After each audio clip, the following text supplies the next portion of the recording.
Lauréate de la 3e saison de la Star Academy, Élodie Frégé a vu sa vie basculer après ce télécrochet.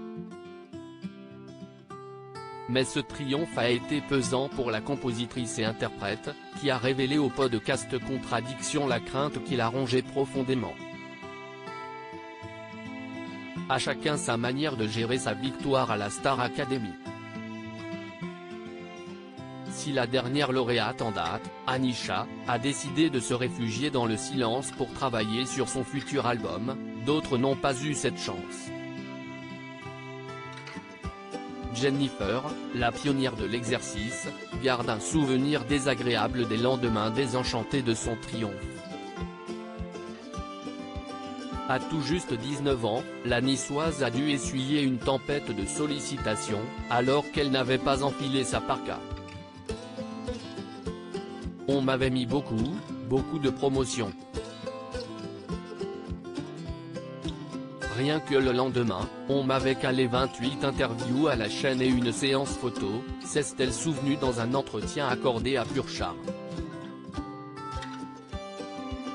Un shooting suffisamment désagréable pour qu'elle ne se reconnaisse pas sur les clichés présentés. Autre saison, autre gagnante, Élodie Frégé, mais même conséquence. Elle aussi est passée par de nombreux moments de solitude suite à ses aventures à Damary Lélis.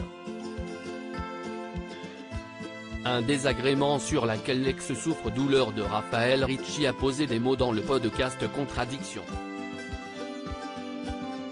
J'ai vécu ce truc d'être au bord, à l'agonie, de me dire, j'ai 22 ans, je suis toute seule chez moi, personne n'est libre, je vais crever, je ne peux même pas appeler ma mère parce que j'ai trop de pudeur, a-t-elle indiqué, ne cachant pas avoir abusé de la vodka pour éviter d'être dans cette réalité.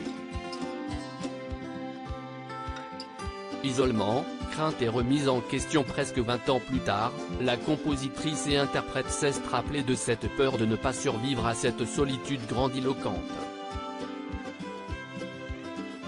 Elle, qui a mis en garde les nouveaux candidats sur leur réelle motivation, a avoué la crainte qui la rongeait profondément pendant de nombreux mois.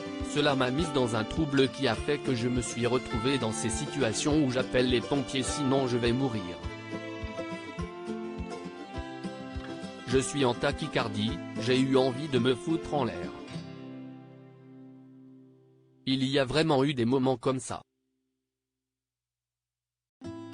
Longtemps sur un fil, Élodie Frégé a finalement combattu ses démons.